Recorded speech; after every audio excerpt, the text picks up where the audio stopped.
Download Parivartan app and learn complete syllabus from standard 5th to 12th of Maharashtra State Board. Hello everyone, कैसे हैं सब लोग। Welcome to the Parivartan learning centre and happy Holi to all of you. आज होली का दिन है, तो होली का दिन है तो आज ऑसिलेशन चैप्टर तो कंप्लीट करना मांगता है कि नहीं मांगता है? बिल्कुल मांगता है। तो हमने दोस्तों पिछले लेक्चर में हमने MCQs and very short answer 1 mark के क्वेश्चन को कवर अप किया है। देन हम शॉर्ट आंसर 2 मार्क के जो क्वेश्चन है इस लेक्चर में हम कवर अप करेंगे। पूरा का पूरा चैप्टर आज हम इस लेक्चर में कवर अप करने वाले हैं। तो आपसे एक रिक्वेस्ट करता हूं, अगर आप चैनल पर नए हैं तो प्लीज़ चैनल को सब्सक्राइब कीजिए एंड बाजू के जो बेल आइकन है उसको भी दबा दीजिए, क्योंकि बहुत सारे बच्चों ने क्या कर रहे हैं कि वीडियो देख रहे हैं और बाद में बोल रहे हैं कि सर हमें अगले वाले जो नए वीडियो है ना नहीं आ रहे। तो अब बच्चों क्या करते हैं ना, सब्सक्राइब नहीं कर रहे चैनल को, तो उसकी वजह से आपको क्या कर रहे हैं, जो नए वीडियो है ना आपको नहीं आ रहे हैं और नोटिफिकेशन भी आपको नहीं आ रहा है, क्योंकि आपने वहाँ पर जो बेल आइकन है उसको आपने दबाया नहीं है। ठीक है, मोस्ट ऑफ दोस्तों 70% बच्चे ऐसे हैं जिन्होंने सब्सक्राइब नहीं किया है चैनल को और वीडियो देख रहे हैं और फिर बोल रहे हैं कि सर हमें वीडियो नहीं मिल रहे हैं। ठीक है, तो आपको सब्सक्राइब करना पड़ेगा एंड दोस्तों वीडियो को शेयर तो करना ही पड़ेगा। चलिए without wasting any time let's start. Asma Asma okay, चलो गाना नहीं, पीना नहीं, कुछ नहीं, ओनली न्यूमेरिकल्स। बात बनता है। चलो क्या बात है, क्या है न्यूमेरिकल का meaning? A particle is performing the SHM of a amplitude 5 centimeter and period of 2 seconds. Find the speed of the particle at a point where its acceleration is half of its maximum value. तो सबसे पहले हमारा एक वसूल है। क्या वसूल है? तो हम सबसे पहले लिखते हैं भैया जीवन डेटा, क्योंकि जीवन डेटा मतलब जीवन जीने के लिए जो डेटा होता है उसी को हम बोलते हैं जीवन डेटा। ओके, वैसे ही न्यूमेरिकल सॉल्व करने के लिए जो हमें डेटा लगता है that data is called as the given data, लेकिन हम उसको प्यार से क्या बोलते हैं? जीवन डेटा बोलते हैं। चलिए, तो क्या है भैया जीवन डेटा में? A particle is performing SHM of the amplitude, जिसको हम कैपिटल A से इंडिकेट करते हैं, वो दिया है 5 सेंटीमीटर। पीरियड कितना दिया है जिसको हम कैपिटल T से इंडिकेट करते हैं, वो दिया है 2 सेकंड दिया है। फाइंड द स्पीड, हमें क्या फाइंड आउट करना है? हमें स्पीड फाइंड आउट करना है, लेकिन कौन से पॉइंट का? Particle at a point where its acceleration is half of its maximum value. मतलब एक्सेलरेशन जो है ये A मैक्स, मतलब जो मैक्सिमम एक्सेलरेशन है इससे हाफ हो, तो उस पॉइंट पर हमें मैक्सिमम वेलोसिटी फाइंड आउट करनी है। ठीक है, तो कैसे फाइंड आउट करेंगे देखिए। तो यहाँ पर दोस्तों अभी कैसे सॉल्व करें, तो कंफ्यूज हो जाते हैं बच्चे, अरे यार सॉल्व करें तो इसको कैसे करें। देखो आपको मैं ट्रिक बताता हूँ। यहाँ पर क्या दिया है? A = A max अपॉन 2 दिया है। A max का हमें फॉर्मूला पता है। A max का फॉर्मूला क्या है? तो A = A max का फॉर्मूला है दोस्तों A ω² अपॉन, और ये क्या है? 2 है। ठीक है, तो यहाँ पर A का वैल्यू पता है, ओमेगा का वैल्यू पता नहीं, कुछ बात नहीं। ठीक है, देन उसके बाद अभी यहाँ पर देखिए A का वैल्यू कितना है? A मतलब एक्सेलरेशन होता है, और एक्सेलरेशन क्या होता है? Acceleration is given bye acceleration होता है ये इक्वल्स टू x ω² होता है, -x ω² होता है, लेकिन हम यहाँ पर जस्ट एम्पलीट्यूड कंसिडर करने वाले हैं। ओके, तो यहाँ से हम x फाइंड आउट करेंगे, तो a का वैल्यू a की जगह पर पुट कीजिए, तो a का वैल्यू क्या आता है? ये आता है A ω² अपॉन 2 आता है, which is equals to x into ω²। ये ω² कैंसिल होता है, बचता है x इक्वल्स टू A/2। तो हमें अभी x का वैल्यू मिल गया, A/2 है, A का वैल्यू पता है, टाइम का वैल्यू पता है, तो वेलोसिटी का अभी जो कैलकुलेशन है या फिर वेलोसिटी कैसे फाइंड आउट करें? तो velocity is given by velocity of the particle in SHM, particle in SHM। बाप रे बाबा, हाँ सॉरी आप जिसने हेडफोन लगाया उसके लिए सॉरी बना, my mistake. Okay, the velocity of the particle is given by क्या फॉर्मूला है बच्चों? उसका फॉर्मूला है v = omega into √A² - x²। तो ओमेगा मतलब होता है 2π अपॉन कैपिटल T। अरे होता है या नहीं होता है?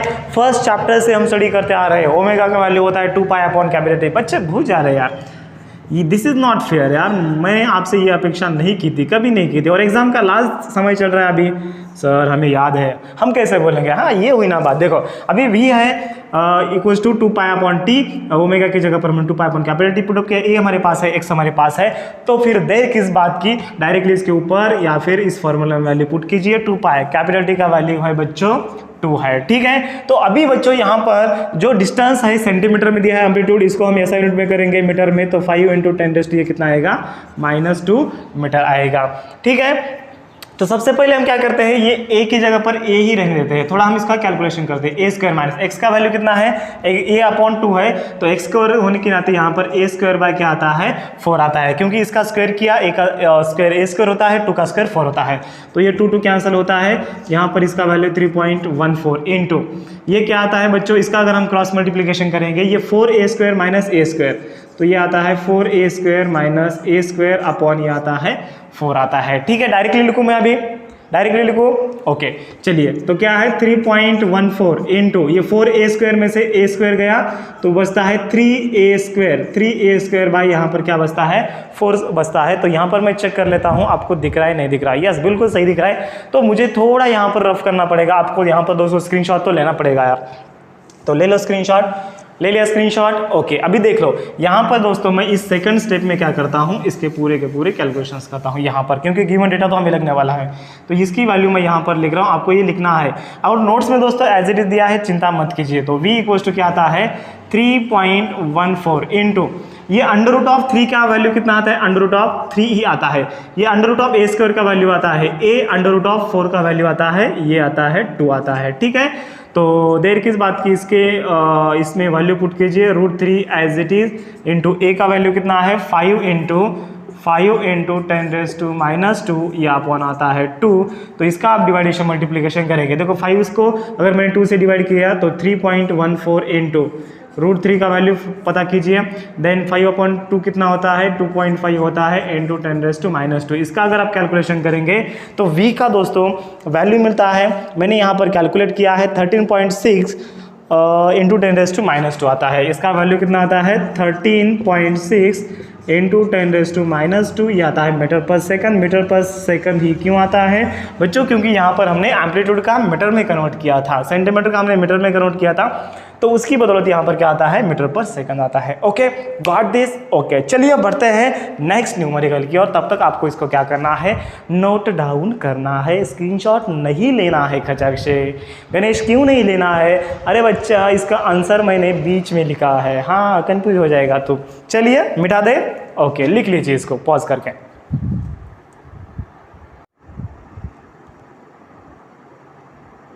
ओके चलिए स्टार्ट करते हैं, yes.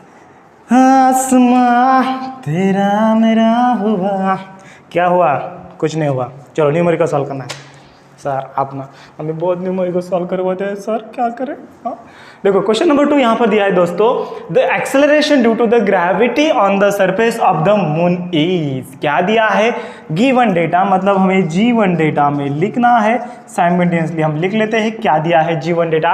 Acceleration due to gravity on the surface of moon, जिसको हम जी हमसे acceleration due to gravity on the surface of moon is 1.7 metre per second square. What is time period of the simple pendulum on the surface of the moon, मतलब time period of simple pendulum on the surface of the moon कितना है हमें find out करना है।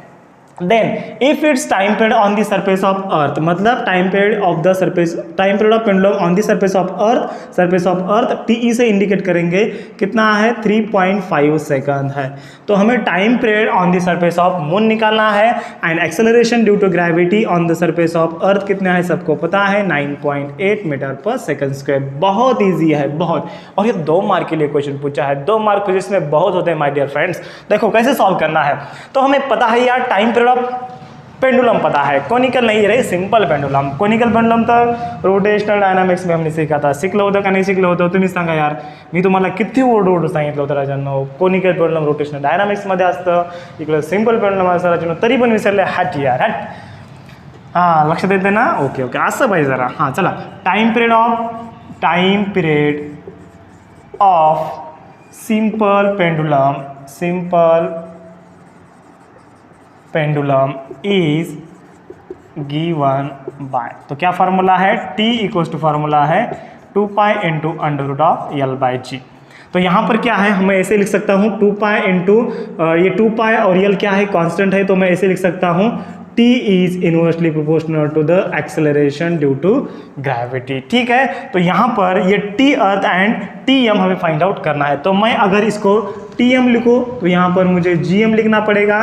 And similarly बच्चों, similarly यहाँ पर मैं अर्थ के लिए फाइंड आउट करूँ, time period on the surface of earth is inversely proportional to acceleration due to gravity on the surface of earth. तो दोनों इक्वेशन को डिवाइड हमें करना है, हमें टीएम फाइंड आउट करना है, तो टीएम को ऊपर रखेंगे, इसको इक्वेशन 1 नाम देना है, इसको इक्वेशन 2 नाम देना है। अगर आपने दोस्तों यहाँ पर डायरेक्टली भी लिखा TM upon TE which is equal to directly लिखा तो चलता है। ठीक है, तो मैं यहाँ पर सॉल्व करके दे रहा हूँ। तो डिवाइड करने के बाद ये दोस्तों क्या आएगा, डिवाइड इक्वेशन आपको ऐसे लिखना पड़ेगा, डिवाइड इक्वेशन 1 बाय सेकंड। ठीक है, तो बाय डिवाइडेशन क्या आएगा, ये आएगा बच्चों टीएम अपॉन ये TE which is equal to ये आता है अंडर रूट ऑफ, ये आता है बच्चों जीएम अपॉन ये आता है जीई आता है। ठीक है, तो हमें टीएम फाइंड आउट करना है, तो टीएम अपॉन टी का वैल्यू कितना दिया है 3.5 दिया है which is equals to GM का वैल्यू कितना है बच्चों 1 पॉइंट कितना है 1.7 एंड जीई का वैल्यू है कितना है 9.8 है। तो टीएम इसको which is equals to 3.5 into under root of 1.7 upon 9.8। इसका आपको कैलकुलेशन कैसे करना है, लॉग टेबल से करना है। अगर आपको लॉग टेबल नहीं आता है, कैलकुलेशंस नहीं आते हैं, तो मैंने लॉग टेबल का स्पेशल सीरीज बनाया है जिसका लिंक मैं डिस्क्रिप्शन बॉक्स में दे रखा हूं, आप देख लीजिए। स्क्वायर रूट कैसे फाइंड आउट करते हैं, division multiplication by using log table कैसे करते हैं, क्योंकि दोस्तों अभी मैं इस वीडियो में अगर कैलकुलेशन बताऊँ ना तो दोस्तों एक वीडियो में सिर्फ हमारे 2 या 3 प्रॉब्लम होंगे, हमारा पूरा चैप्टर कैसे होगा। ठीक है, तो वो आप वीडियो देख लीजिए, क्योंकि बहुत सारे बच्चों का भी कैलकुलेशंस आते हैं। तो मैं यहाँ पर डायरेक्टली लिखता हूँ इसका वैल्यू, तो टीएम इक्वल्स टू बच्चों डायरेक्टली इसका कैलकुलेशन मैंने यहाँ पर नोटबुक में किया है। तो कितना आया है कैलकुलेशन इसका डायरेक्टली, अरे कहाँ गया तू इधर गया, ओके 8.4 सेकंड आया है इसका कैलकुलेशन। कितना आया है 8.4 सेकंड इसका कैलकुलेशंस आता है। ठीक है, राउंड फिगर करें, देखो राउंड फिगर कैसे करें, 9.8 को हम क्या कर लेते हैं 10 मान लेते हैं। ठीक है, इसको अगर मैं 10 मानता हूँ तो ये कितना आता है बच्चों, ये आता है 0.17 आता है। ठीक है, ये आता है 0. अरे बराबर है ना, 0. ये आता है 17, 10 को मैं डिवाइड करूँ तो 0.17 आता है। अभी कुछ बच्चों को समझ में आ रहा है, कुछ बच्चों को नहीं समझ में आ रहा है। जिनको समझ में नहीं आता है वो क्या कीजिए, दोबारा देख लीजिए या फिर कैलकुलेशंस लॉग टेबल से कीजिए। अरे यार गणेश, देखो 1.7 था, यहाँ पर 9.8 को मैंने 10 कंसिडर किया, तो यहाँ पर इसका डॉट इधर है, तो लेफ्ट का मैंने न्यूमरेटर को डॉट इधर शिफ्ट किया, डिनोमिनेटर को डॉट मैंने एक डिजिट से यहाँ पर शिफ्ट किया, तो कितना होता है, ऊपर होता है 0.17, नीचे होता है 1.0, मतलब 1 ही होता है। तो यहाँ पर 0.17 का अंडर रूट कैसे फाइंड आउट करें, ये डॉट इधर शिफ्ट करेंगे तो ये 10⁻² आएगा। तो अंडर रूट 16 का वैल्यू 4 है, अंडर रूट 17 का वैल्यू कितना आता है, अंडर रूट 17 का वैल्यू कितना आता है बच्चों 4.1 पकड़ेंगे या फिर 4 पकड़ेंगे और ये 10⁻1 आता है। तो 4 से अगर हम मल्टीप्लाई करेंगे तो और किती येणार 4 पंचे 20 0 राजा 9 हातच्याले 2 4 त्रिकम 12 12 2 या ठिकाणी किती येतील 14 येतील। ठीक आहे, तर मग त्याच्यानंतर या ठिकाणी 10⁻1 चला तर 14 येतात या ठिकाणी है का, 4 त्रिकम 12 ओके 14 10 या ठिकाणी -1 येणार आणि या ठिकाणी याचा आंसर 1.4 सेकंड। ओ रुको मुझे देखना पड़ेगा एक बार, वीडियो को तो पॉज करूंगा यार, क्योंकि अगर मैं यहाँ पर विचार करूंगा तो फिर वीडियो बहुत लंबा हो जाएगा। मुझे देखना पड़ेगा यहाँ पर गलती कहाँ पर है। चलो वीडियो को थोड़ा पॉज कर रहा हूँ मैं। अच्छा, मुझे लगा था भैया कहाँ पर मिस्टेक हुआ है, यहाँ पर गड़बड़ हुआ है। देखो ये TM/T आता है, ये TM/T आता है, तो ये GM नीचे जाता है बच्चों, माय डियर फ्रेंड, GM नीचे जाता है और GE जाता है इसके ऊपर जाता है। ठीक है, तो GE यहाँ पर ऊपर जाने के बाद तो acceleration due to gravity on the surface of earth ये होता है 9.8 और नीचे आता है 1.7। अभी इसका हम कैलकुलेशन करेंगे तो हमारा आंसर दोस्तों सही यही आता है 8.4 ही आता है, ये हमारा गलत हो चुका है। ठीक है। तो ये ऐसे स्मॉल मिस्टेक आपके भी हो सकते हैं यार, मेरे हो रहे तो आपको भी, मतलब आपके भी हो सकते हैं। तो आपको क्या करना है, लेकिन आपको एक थोड़ा लॉजिक लगाना है कि हमारा आंसर कहाँ तो चुक रहा है। आपको ये देखेगा दोस्तों, ऐसा आपको देखने को मिलेगा अगर आप ज़्यादा प्रैक्टिस करेंगे तो, ठीक है। तो TM = 8.4, इसका अभी कैलकुलेशन करेंगे। अभी मैं इसका कैलकुलेशन दोस्तों राउंड फिगर नहीं करता हूँ, करूँ राउंड फिगर आपके लिए, अभी दोस्तों समय लगेगा, ठीक है। और ऑलरेडी हमारा वीडियो थोड़ा लंबा होते जा रहा है, तो मैं इसको यहाँ पर ये करता हूँ। अगर कैलकुलेशन में कोई दिक्कत आ रही है आपको तो कमेंट बॉक्स में मुझे बता दीजिए, अगले वीडियो में मैं दोस्तों मतलब आपको डिटेल में बता दूंगा इसका कैलकुलेशन कैसे करना है। ओके, सो देर की बात की मतलब देर की से बात की, क्या लेना है, अरे स्क्रीनशॉट तो लेना है, वो भी कैसे लेना है, खचा, हाँ ले लीजिए फिर।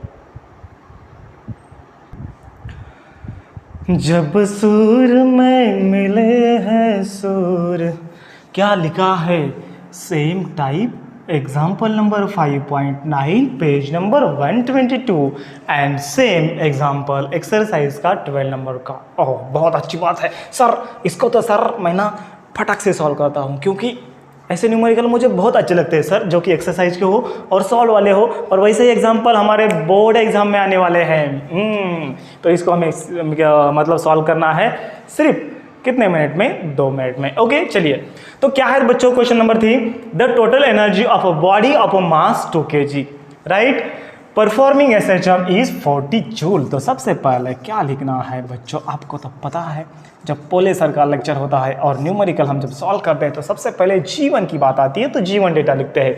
तो हमें टोटल एनर्जी दिया है।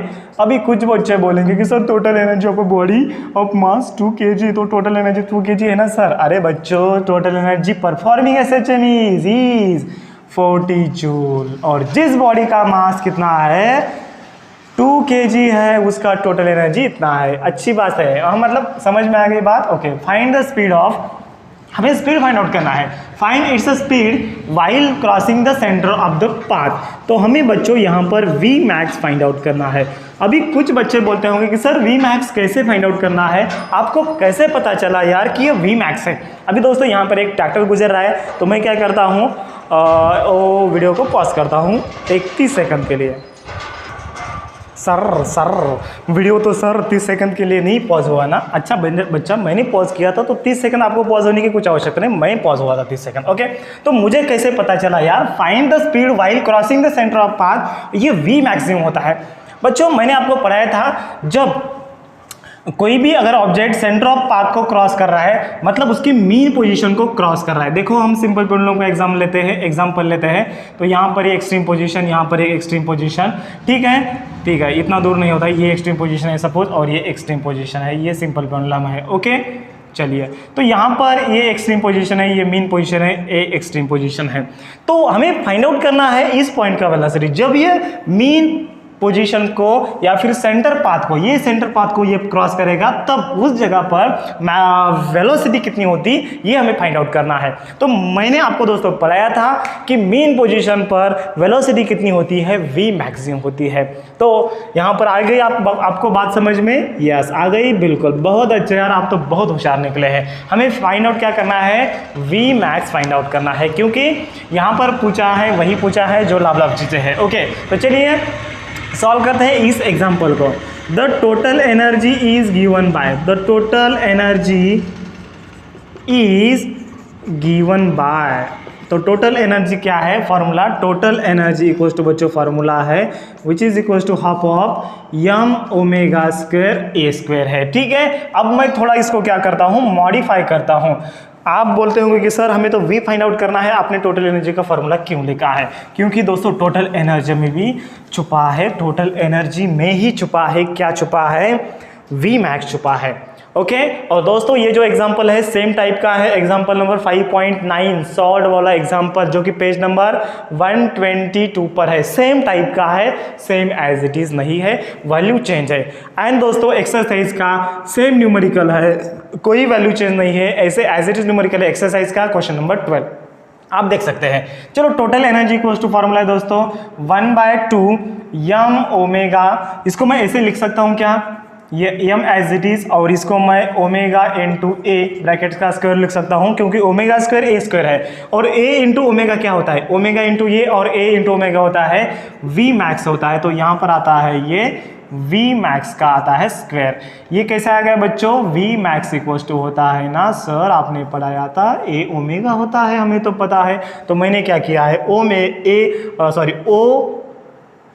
ओमेगा ए या फिर ए ओमेगा को मैंने वी मैक्स से रिप्लेस किया है। ओके, चलिए अभी डायरेक्टली वैल्यू फटाफट मैं पुटअप करता हूँ। टोटल एनर्जी कितना है, 40 है, विच इज इक्वल टू ये 1/2। मास कितना है बच्चों, 2 है, और ये है वी मैक्स स्क्वायर। यहाँ पर 2 कैंसल, और वी मैक्स इक्वल टू क्या आता है, अंडर रूट ऑफ आता है 40। ठीक है, वी मैक्स इक्वल टू क्या आता है, अंडर रूट ऑफ कितना आता है, 40। आप सोचते हो कि सर अंडर रूट कैसे आ गया, अरे यार स्क्वायर हटाना है तो स्क्वायर रूट लेना पड़ेगा दोनों साइड का। तो v max equal to under root of 40। तो अंडर रूट ऑफ 40 का वैल्यू मैंने यहाँ पर दोस्तों फाइंड आउट किया है, कितना आता है, 6.324 आता है। तो यहाँ पर इसका आंसर आता है 6.324, और इसका आंसर आता है metre per second. right, this is the maximum velocity, or this is the velocity of the object of mass 2 kg while crossing the center of path is 6.324 metre per second. Okay, चलिए इसका एक screenshot लीजिए, बढ़ते हैं अगले numerical की ओर। चलिए इसको मैं रब करता हूँ। हर जमाने के देखे है रंग हजार, ना अरे 1000 देखो यार, 2000 देखो यार, आप खुद के रंग बदलो, क्योंकि आज होली है और लाइफ कैसे होना चाहिए, झिंगा लाला होना चाहिए। कैसी लाला होना चाहिए सर, झिंगा लाला होना चाहिए। हाँ, तो झिंगा लाला होना चाहिए तो पढ़ाई तो करना पड़ेगा बच्चा। जब आप पढ़ाई करेंगे तो आपको नौकरी मिलेगी, जॉब मिलेगी, पैसा आएगा। जब पैसा आएगा तो लाइफ क्या होगी, झिंगा लाला होगी, 100% गारंटी देता हूँ। चलो क्वेश्चन नंबर 4 की ओर बढ़ते हैं। क्वेश्चन नंबर 4 क्या है, थ्योरेटिकल क्वेश्चन है, derive differential equation of the linear SHM. Short में बता देता हूँ, और डिटेल में इसका आंसर मैंने हमारे नोट्स में दिया है, और जो नोट्स दोस्तों परिवर्तन द लर्निंग ऐप के ऊपर अवेलेबल है, तो लिंक डिस्क्रिप्शन बॉक्स में दे रखा है। तो आपको क्या करना है, लिंक पर क्लिक करना है, परिवर्तन द ऐप डाउनलोड करना है। अगर लॉगिन को दोस्तों कुछ दिक्कत आ रही है तो मुझे मैसेज कीजिए, ठीक है। तो वहां पर अगर आप क्लिक करेंगे फेसिंग प्रॉब्लम पर क्लिक करेंगे तो डायरेक्टली मुझे मैसेज आता है व्हाट्सएप पर। ओके, तो मैं आपका प्रॉब्लम सॉल्व कर दूंगा और आपको नोट्स मिल जाएगा। ओके, क्या है question, derive differential equation of the linear SHM. Linear SHM का हमें डिफरेंशियल इक्वेशन फाइंड आउट करना है। तो वेरी शॉर्ट में दोस्तों मैं फाइंड आउट कर रहा, मतलब यहाँ पर डिराइव करता हूँ। हमें पता है लीनियर इक्वेशन, अगर लीनियर एसएचएम है, अगर पार्टिकल लीनियर एसएचएम मतलब सिंपल हार्मोनिक मोशन परफॉर्म कर रहा है, तो force is directly proportional to displacement होता है, and both are in the opposite direction होते हैं। ठीक है, तो यहाँ पर दोस्तों F is directly proportional to -x आता है, और एफ इक्वल्स टू आता है -kx। ठीक है, लेकिन हमें पता है दोस्तों फादर इक्वल्स टू मदर होता है। अरे होता है या नहीं होता है, फादर इक्वल्स टू मदर होता है, that is F equals to क्या होता है, यम ए होता है। ठीक है, तो एफ की जगह पर यम ए पुट किया, और ए होता है दोस्तों d2x/dt² होता है, which is equals to -kx। Very short में लिख रहा हूँ यहाँ पर, आपको डिटेल में नोट्स में दिखेगा। ओके, तो यहाँ पर दोस्तों यम को इधर शिफ्ट करेंगे तो क्या आएगा, d2x/ ये आता है dt², which is equals to -kx/ ये आता है बच्चों -kx/ ये आता है यम। ओके, तो d2x/ यहाँ पर आता है dt² प्लस इसको मैंने इधर शिफ्ट किया तो ये आता है k/m into x, which is equals to 0, और इस k/m को हम पुट करेंगे ओमेगा²। तो ये हमारा आंसर आता है d2x/dt² प्लस ओमेगा² विच इज इक्वल्स टू ये आता है 0 आता है। And this is the final equation for the differential equation. This is the final equation of the differential equation when the object performs the linear SHM. ठीक है, तो कितने स्टेप हैं, 2-3 स्टेप है, और आपको दोस्तों 2 मार्क मिल जाएंगे।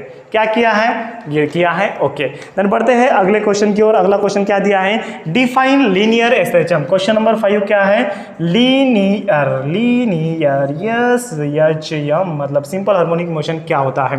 तो दोस्तों मैंने इसका डेफिनेशन भी नोट्स में दिया है। तो क्या होता है, यहाँ पर हम रिवाइज कर लेते हैं। जिस पीरियोडिक मोशन में रिस्टोरिंग फोर्स जो होता है which is directly proportional to displacement होता है, and they are in the opposite direction, that type of motion is called as the linear simple harmonic motion, that is the linear SHM होता है। ठीक है, तो ये कंडीशन सेटिस्फाई होना चाहिए, restoring force directly proportional to displacement and both are in the opposite direction.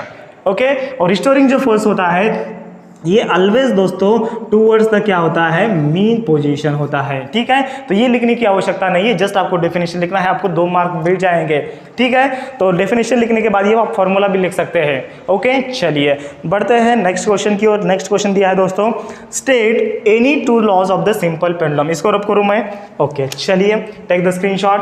Question number 6 की ओर बढ़ते हैं। State the any 2 laws of the simple pendulum. Simple pendulum के आपको कौन से भी 2 लॉज बताना है। आप बोलेंगे कि सर बहुत हार्ड है ना, सिंपल पेंडुलम की लॉज कैसे बताएं सर, ये एक लॉज हमें याद नहीं आता है तो कैसे बताएं। अरे चिंता क्या बात की यार, चिंता किस बात की, मतलब डरने की क्या बात है जब बोले सर आपके साथ है, ओके। तो यहाँ पर laws of simple pendulum, laws of simple pendulum, yes P, simple pendulum क्या है बच्चों, फॉर्मूला तो सबको पता है, yes 2 pi into under root of L by G, time period of the simple pendulum. तो आपको पता है दोस्तों फर्स्ट लॉ यही लिखना है, ये 2 पाई कांस्टेंट है, अगर हम जी को कांस्टेंट रखते हैं तो time period is directly proportional to the under root of the length of pendulum, and अगर हम एल को कांस्टेंट रखते हैं तो T is inversely proportional to the under root of the acceleration due to gravity.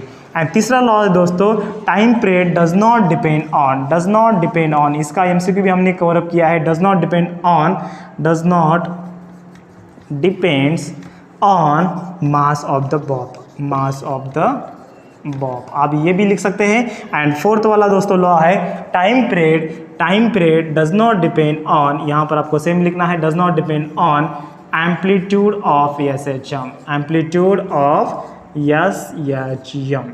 तो यहाँ पर आप दोस्तों सिंपल सी बात है, ये आपको अगर याद नहीं आ रहे हैं तो फॉर्मूले से दोस्तों आप ये लॉज दोस्तों डिराइव कर सकते हैं।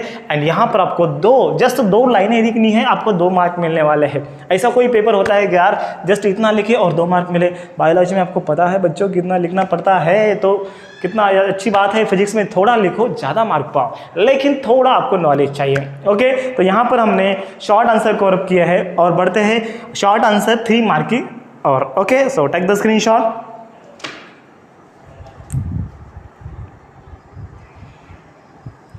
चलिए, हाँ मदद करी उड़ मदद करी, क्या है, सेम टाइप का है, एग्जाम्पल नंबर 5.10 पेज नंबर 123 पर आप देख सकते हैं। सॉल्व वाला न्यूमेरिकल सेम नहीं है, सेम टाइप का है, वैल्यू चेंज है, ओके। चलिए, तो मैंने बोला था दोस्तों आपको क्वेश्चन बैंक आने से पहले मैंने आपको बोला था, इसके ऊपर मैंने एक वीडियो भी बनाया था, मतलब क्वेश्चन बैंक आने से पहले मैंने बोला था आपको जो न्यूमेरिकल आने वाले हैं ये सॉल्व वाले आने वाले हैं या फिर एक्सरसाइज के ईजी वाले आने वाले हैं। तो दोस्तों वैसे ही यहाँ पर क्वेश्चन बैंक में रिपीटेशन हुआ है और उम्मीद करते हैं बोर्ड एग्जाम में दोस्तों यही होगा, ठीक है, मैं आपको गारंटी दे रहा हूँ यही होगा, ओके।